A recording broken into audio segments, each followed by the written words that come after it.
हिमालय की उन ऊंची और दुर्गम चोटियों के बीच, जहां हवाएं भी महादेव का नाम जपते हुए गुजरती हैं और जहां सांस लेना किसी कठिन तपस्या से कम नहीं, वहां स्थित है बाबा केदारनाथ का वो पावन धाम जिसे देखने के लिए नहीं बल्कि महसूस करने के लिए जाना जाता है।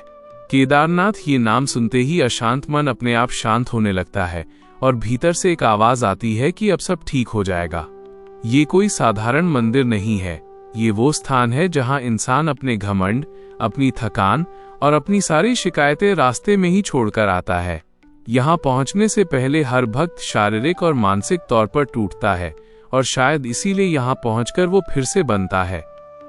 केदारनाथ की जड़ें इतिहास के उस काल से जुड़ी हैं जब महाभारत का भीषण युद्ध समाप्त हुआ था। पांडवों के मन में अपनी ही जीत को लेकर एक गहरा पश्चाताप था। उन्हें उत्तर मिला कि इस पाप से मुक्ति केवल महादेव दे सकते हैं। लेकिन शिव इतनी आसानी से नहीं मिलते, वे पहले इंसान को तपस्या की अग्नि में जलाते हैं। पांडव बर्फ, भूख और डर का सामना करते हुए हिमालय की ओर चले, लेकिन शिव उनसे छिपते रहे। कहा जाता है कि उन्होंने बैल का रूप धारण किया और जब भीम ने उन्हें पहचान लिया तो महादेव धरती में समा गए। जहां उनका पृष्ठभाग प्रकट हुआ, वही स्थान केदारनाथ बना। यानी यह मंदिर केवल पत्थर की इमारत नहीं बल्कि स्वयं शिव का साक्षात स्वरूप है।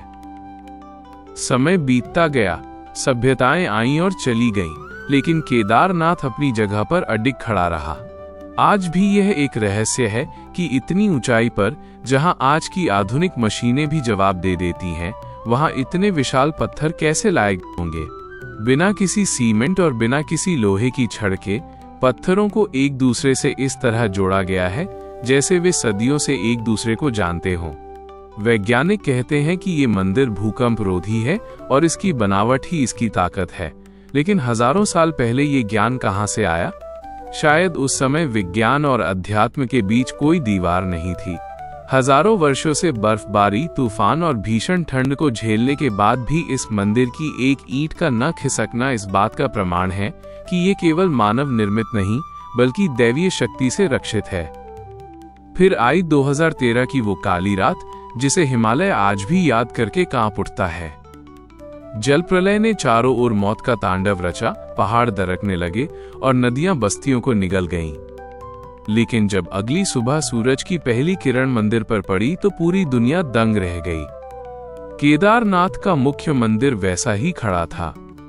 मंदिर के पीछे एक विशाल चट्टान आकर रुक गई थी जिसने पानी के प्रचंड वेग को मोड़ दिया। लोग इसे संयोग कहते हैं, लेकिन जो उस रात वहां जिंदा बचे वे जानते हैं कि मंदिर की रक्षा के लिए कोई और भी खड़ा था। उस भीमशिला ने मानो प्रकृति के क्रोध को अपने ऊपर ले लिया ताकि महादेव का घर सुरक्षित रह सके। ये वो पल था जिसने पूरी दुनिया को घुटनों पर ला दिया और आस्था को एक नई परिभाषा दी। इस त्रासदी के बाद केदारनाथ के प्रति लोगों का नजरिया बदल गया। अब ये सिर्फ यात्रा नहीं रही, ये एक आत्मिक परीक्षा बन गई। यहाँ मोबाइल का नेटवर्क काम नहीं करता, बाहरी दुनिया से संपर्क टूट जाता है, लेकिन शायद इसीलिए मन की आवाज पहली बार साफ सुनाई देती है। केदारनाथ का शिवलिंग अन्य शिवलिंगों जैसा नहीं है, ये एक तपस्वी की तरह शांत और गंभीर है। यहाँ कोई चकाचौंध नहीं है, बस एक शीतल खामोशी है जो कानों से नहीं बल्कि सीधे दिल से बात करती है। शिवलिंग का वो त्रिकोणीय आकार हमें याद दिलाता है कि सत्य हमेशा सीधा और सरल नहीं होता, उसे पाने के लिए संघर्ष करना पड़ता है।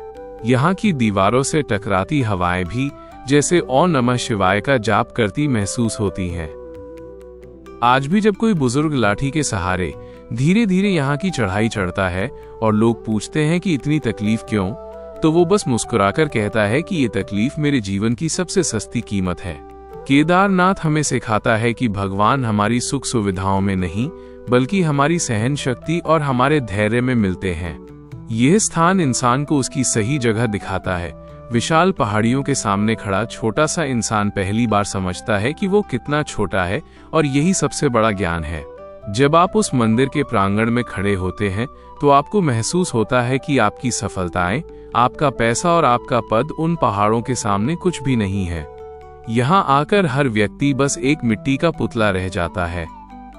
यहाँ से लौटते समय इंसान के पास बताने के लिए कोई बड़ी कहानी नहीं होती, वो बस इतना कहता है कि कुछ बदल गया है। केदारनाथ हमें सिखाता है कि हर विनाश के बाद पुनर्निर्माण संभव है और हर टूटने के बाद संभलना मुमकिन है।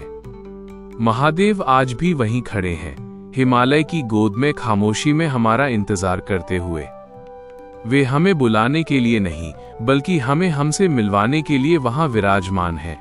केदारनाथ देखने की नहीं, भीतर उतार लेने की जगह है। जब आप वापस नीचे आते हैं तो आप वही इंसान नहीं रहते जो ऊपर गए थे।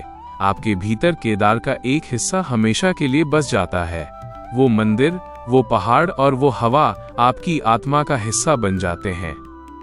कहा जाता है कि केदारनाथ की रक्षा स्वयं भैरव बाबा करते हैं, जो मंदिर से कुछ दूरी पर विराजमान है। जब सर्दियों में मंदिर के कपाट बंद हो जाते हैं और चारों ओर कई फुट बर्फ जम जाती है, जब वहां कोई इंसान नहीं होता, तब भी वहां एक अखंड ज्योति जलती रहती है। यह ज्योति उस अटूट विश्वास का प्रतीक है कि चाहे परिस्थितियां कितनी भी विपरीत क्यों न हो, सत्य का प्रकाश कभी नहीं बुझता। 6 महीने तक मंदिर बर्फ की चादर में लिपटा रहता है, जैसे महादेव गहन समाधि में हो। और जब कपाट खुलते हैं तो वो ऊर्जा फिर से हजारों भक्तों के जीवन को आलोकित कर देती है। केदारनाथ की मिट्टी की महक और वहां की ठंडी हवाएं जब चेहरे को छूती हैं, तो ऐसा लगता है मानो शिव ने स्वयं आपको गले लगा लिया हो। ये यात्रा केवल केदारनाथ तक की नहीं है, ये शून्य से अनंत तक की यात्रा है। यहाँ आकर लोग अपनी मन्नतें नहीं मांगते, बल्कि खुद को समर्पित कर देते हैं, क्योंकि शिव को कुछ चाहिए नहीं, वे तो बस आपके भाव के भूखे हैं। केदारनाथ का शिखर जब बादलों के बीच से चमकता है, तो वो दृश्य आंखों में नहीं, रूह में बस जाता है। जो एक बार यहाँ आ गया, वो बार बार यहीं खिंचा चला आता है, क्योंकि दुनिया के सारे सुख एक तरफ और केदार की वो शीतल छांव एक तरफ। यह वो स्थान है जहाँ मृत्यु का भय समाप्त हो जाता है और जीवन का असली अर्थ समझ आता है। केदारनाथ शाश्वत है, सत्य है और हम सब के भीतर छिपे उस शिव का प्रतिबिंब है। ओम नमः शिवाय।